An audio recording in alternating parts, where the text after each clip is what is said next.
a minha alma jubilosa, cantarei assim.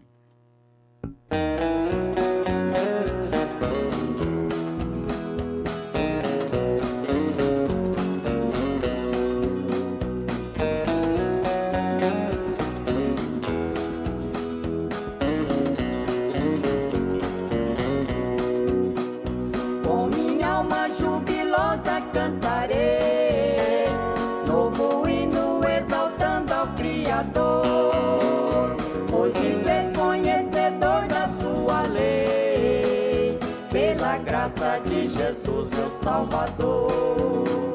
Cantarei, louvarei, bendirei ao Criador de todo bem. Com minha alma jubilosa cantarei, desde agora e para todos sempre, amém. Quando eu não tinha graça do Senhor, minha vida era vazia e sem prazer. Era triste como ovelha sem pastor, mas agora sinto o gozo de viver. Cantarei, louvarei, bendirei ao Criador de todo bem. Com minha alma jubilosa cantarei, desde agora e para todos sempre, amém.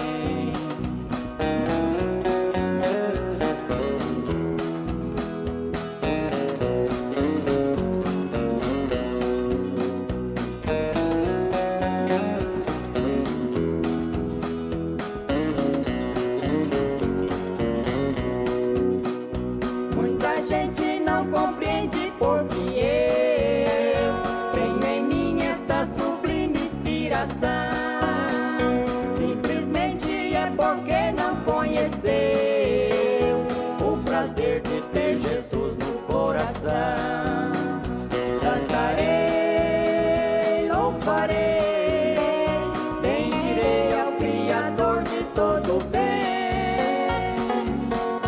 Com minha alma jubilosa cantarei, desde agora e para todos sempre, amém.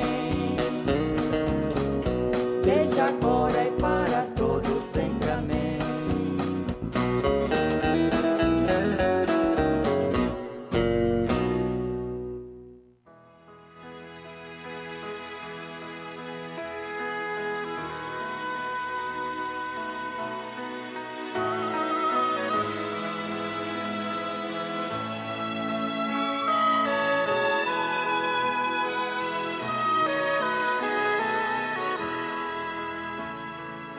Acerca dos dons espirituais, não quero, irmãos, que sejais ignorantes. Vós bem sabeis que éreis gentios, levados aos ídolos mudos, conforme éreis guiados. Carta do apóstolo São Paulo, escrita aos Coríntios, capítulo 12, onde temos tomado esta porção dos ensinos do apóstolo São Paulo. Meus ouvintes, nós temos alcançado da parte de Deus mais uma oportunidade de estarmos juntos através de mais um programa que sempre visa levar Deus até você. Às vezes encontramos, ou muitas vezes, as pessoas pentecostais expressando, de certo modo, até com alegria no coração,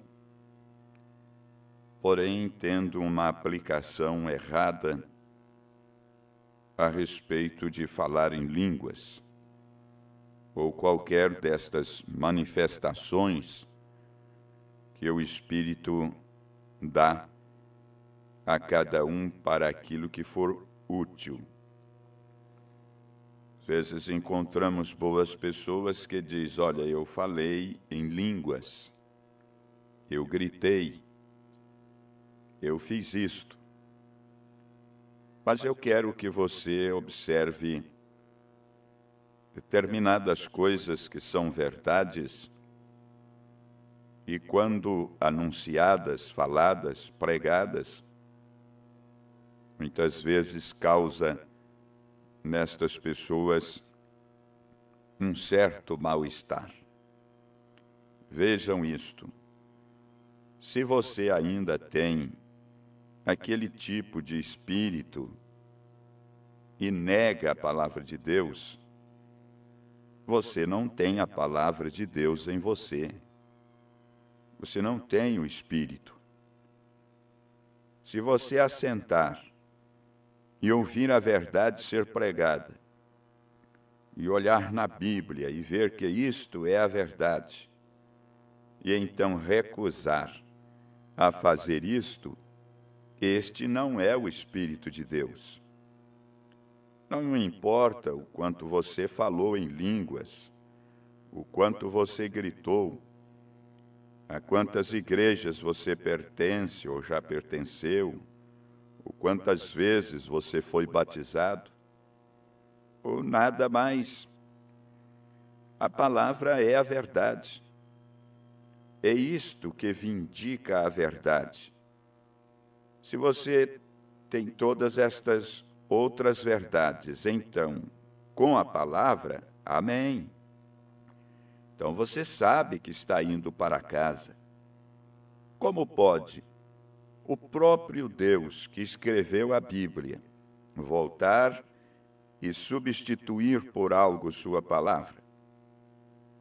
Vocês, pessoas católicas, que dizem que Pedro foi enterrado em sua igreja e o seu espírito lhes dá o direito de remir pecados e coisas, como poderia Pedro, um judeu, alguma vez suportar ídolos na igreja? Como poderia Pedro, alguma vez, recusar dizer que o batismo do Espírito Santo vem?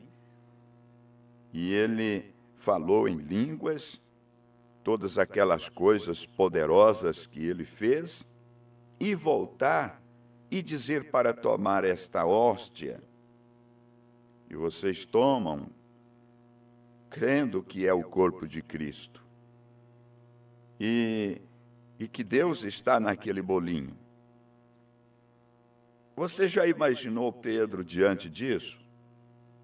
De um templo cheio de imagens, de esculturas, o corpo de Cristo sendo representado nessa hóstia, que não tem nada nela que possa, de fato, ser comparada com aqueles pães asmos que representavam as coisas sagradas no Velho Testamento?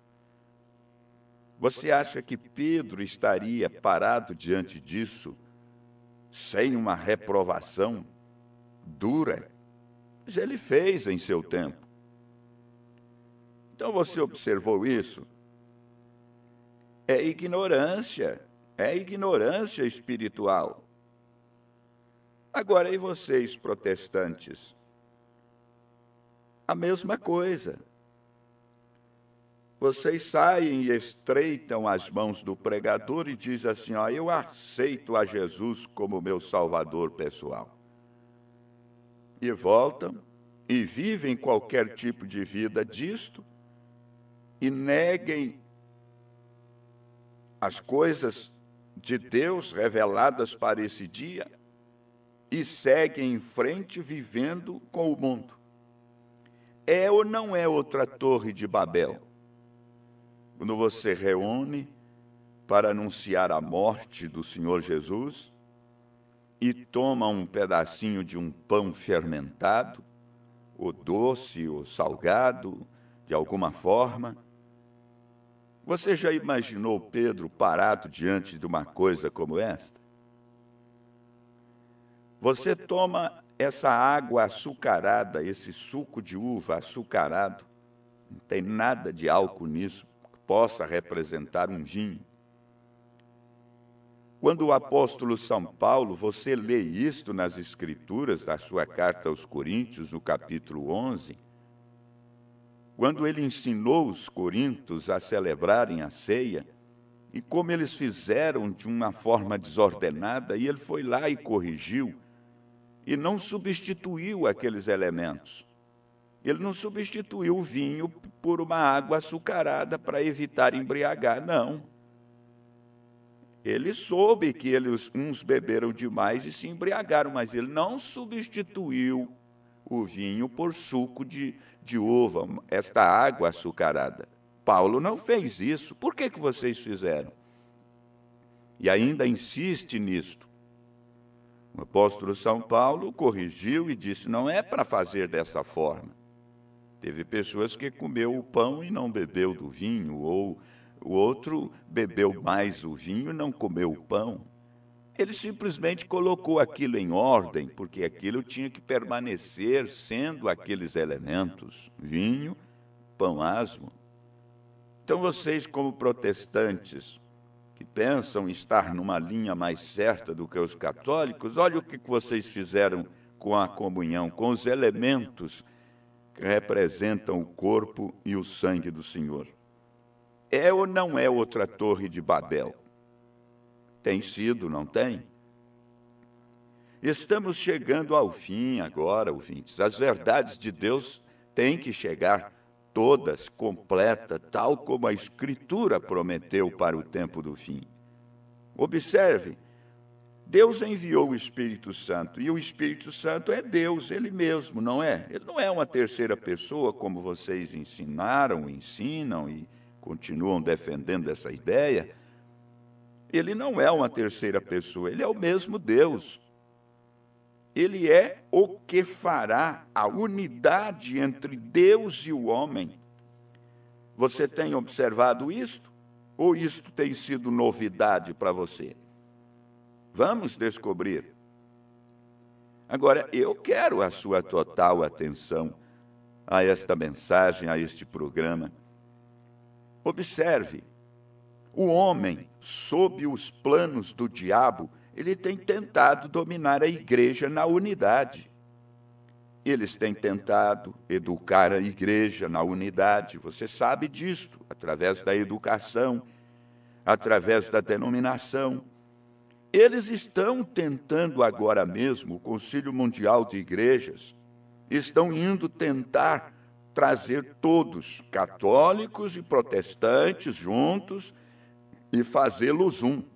E eles estão tentando se fundamentar na oração de Jesus. Na oração de Jesus em São João 17. Devemos todos sermos um, e etc, como eu e o Pai somos um. Então, como que vocês fazem? Querendo isto, evidenciar-se no vosso meio?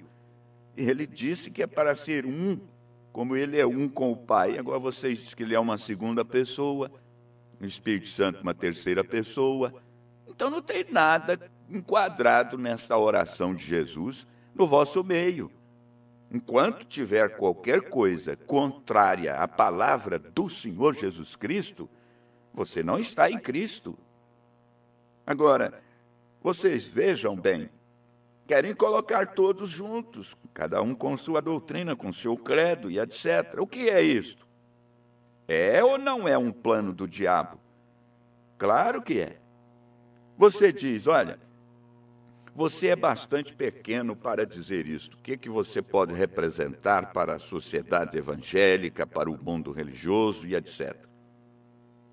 Eu sou muito pequeno, mas a palavra do meu Deus é muito maior.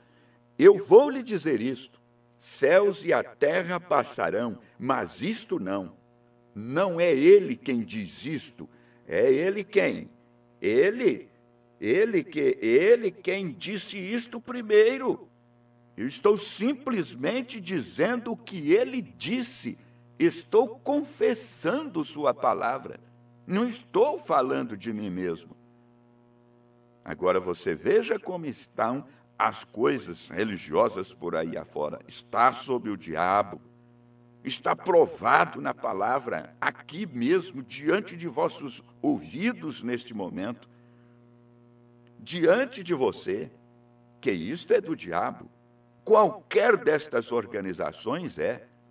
Homem, sob o plano do diabo, tentam dominar o povo para a unidade. Todos vocês vêm se unir às Assembleias de Deus. Sempre houve isso, sempre há esse empenho. Cada sistema, especialmente os pentecostais, querem ajuntar todos consigo. Agora estão misturados com todos, não estão? Unir a unidade, unir a Igreja de Deus, unir a metodista, somos todos um e etc.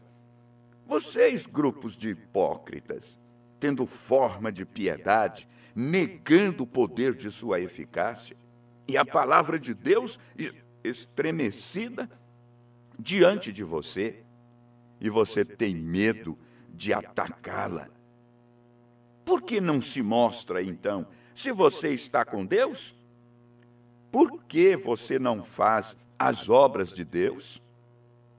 Como pode você ter aquela forma e sair por aí negando-o e mesmo chamando as verdadeiras obras de Deus de Belzebu?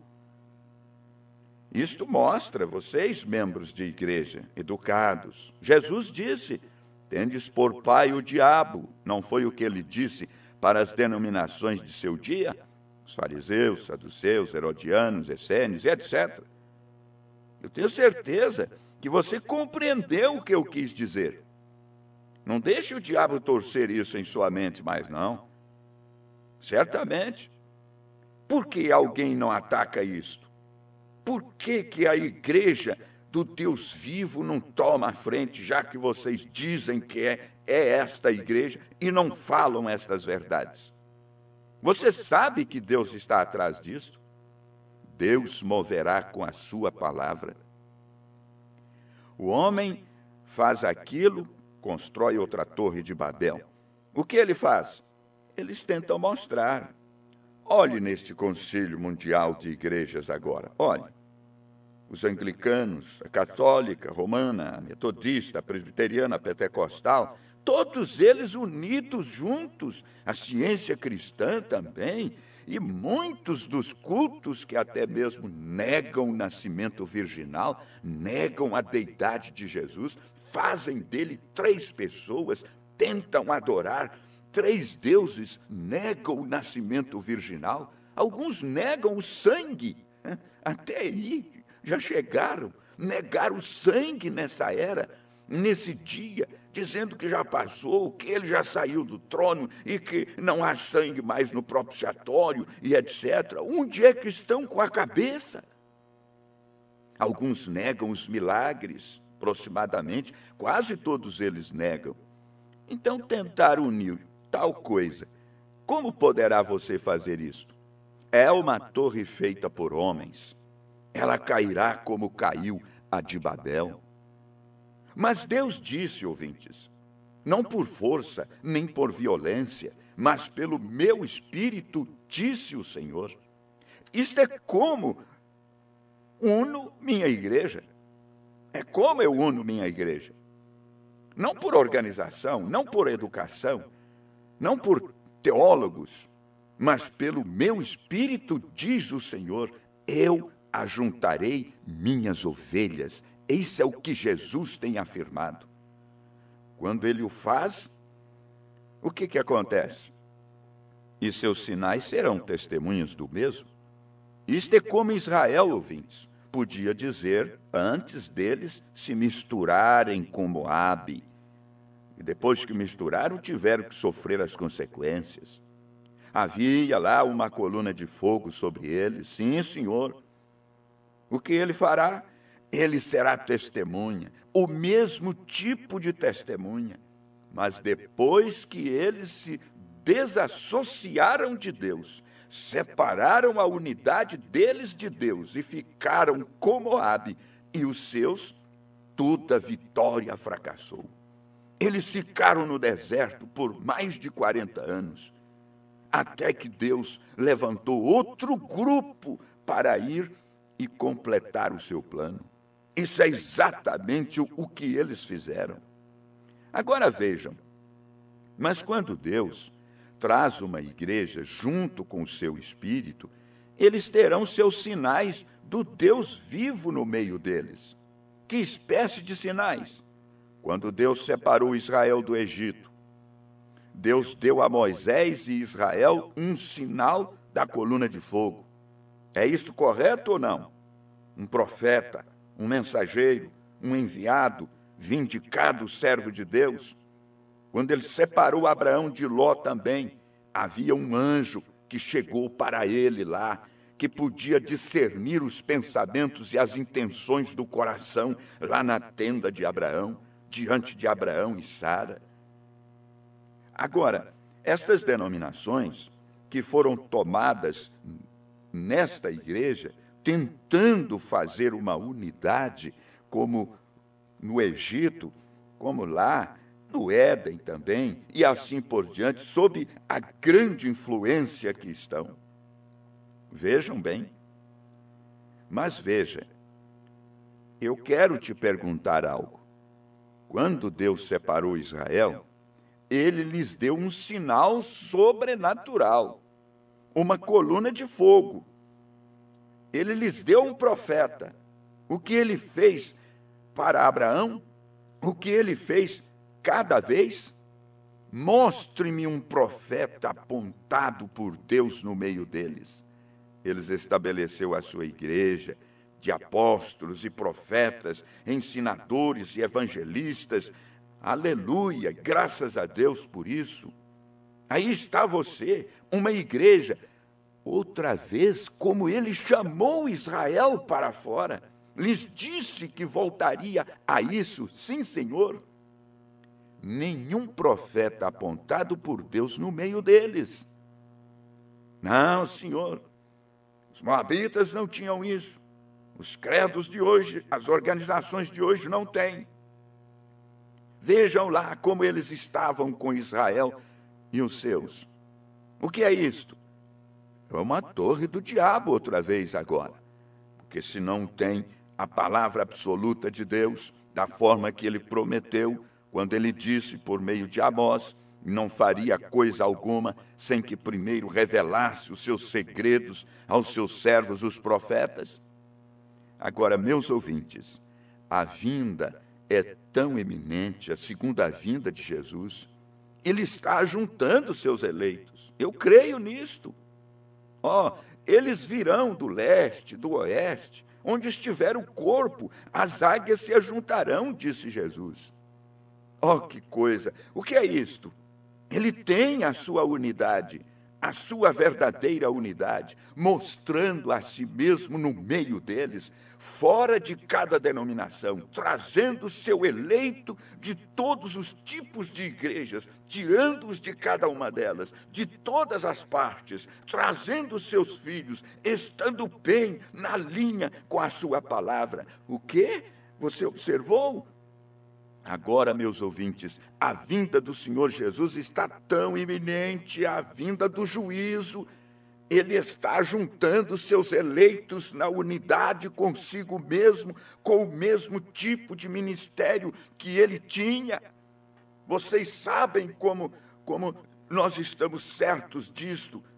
Nós temos visto isto no decorrer das eras, nos ensinamentos das eras da igreja. Agora você observou a maior torre que já foi construída, chamada pirâmide, mas a pedra principal nunca foi colocada nela. Recorde como os luteranos vieram, então os wesleyanos na maioria, e então até os pentecostais. E agora, o que ele está fazendo? Chamando daquilo, tirando daquilo. O que ele fez? Ele chamou o eleito para fazer o luterano. Ele chamou o eleito do luterano para fazer o wesleyano. Ele chamou o eleito daquilo para fazer os pentecostais. Agora ele está chamando o eleito pentecostal para fora. É aí que você tem que descobrir, meu irmão pentecostal, saia para fora. para fazer com que venha a pedra principal, é Cristo.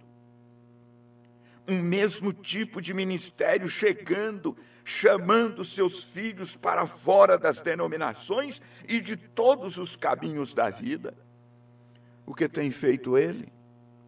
Ele tem colocado com eles um verdadeiro mestre, um profeta vindicado, o último Elias vindo para os gentios, porque Elias voltará com Moisés para os judeus, mas os gentios estão recebendo sua sacudida agora, com a mensagem profética do 7º anjo de Apocalipse 10, versículo 7. Você não quer examinar melhor? Venha aos cultos, ao companheirismo, tomar as literaturas, as mensagens deste profeta de Deus e ser assim abençoados e abençoados por nosso Senhor Jesus Cristo. Deus te ajude a encontrar estas verdades antes que seja tarde demais.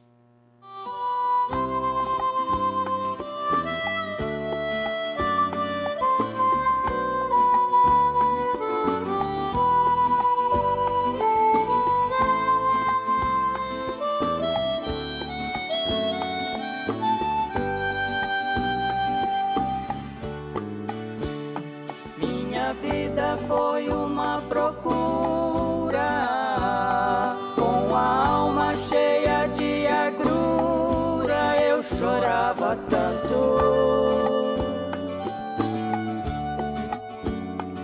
E tentando achar uma saída, apagar cenas da minha vida, quanto desengano. A verdade eu já conhecia, que Jesus morreu por mim um dia, quanto sofrimento.